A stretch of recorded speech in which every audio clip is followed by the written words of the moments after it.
Chuo kimeendelea kutekeleza miradi mbalimbali ya ujenzi na ukarabati wa miundombinu ambayo kwa hakika yanaboresha mazingira ya ujifunzaji na ufundishaji ndaki ya Mbeya.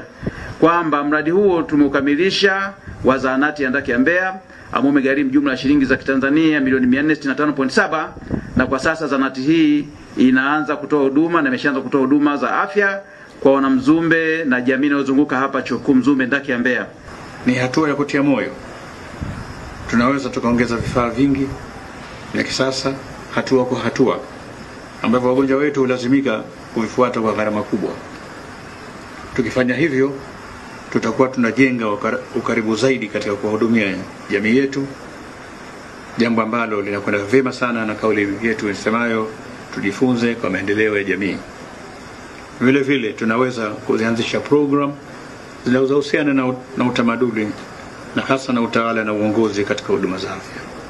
Baadhi ya wahadhiri na wanafunzi wa chuo hicho kikuu cha Mzumbe kampasi ya Mbeya nao wakawa na haya ya kusema.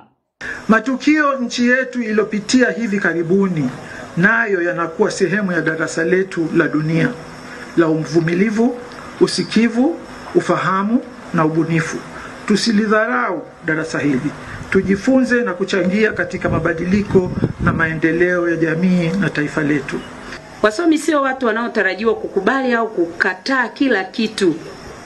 Ni lazima mkawe na tabia ya kuchakata mambo mnayojifunza na kupokea kabla hamjayafanyia kazi, ili mjenge hoja ambazo zitakuwa msingi wa kukubaliana au kutokukubaliana na jambo lolote, liwe la kitaaluma au vinginevyo. Sio kila kitu unachokutana nacho ni chema. Yapo pia mambo yasiyofaa tutakayokutana nayo katika maisha. Kwa wahitimu wenzangu, umoja na ushirikiano wetu ndio ilikuwa chachu ya mafanikio yetu. Hivyo tunapopiga hatua kuelekea mustakabali wetu, tukumbuke ya kuwa nidhamu bora ndio msingi wa kila jambo tutakaloliendea.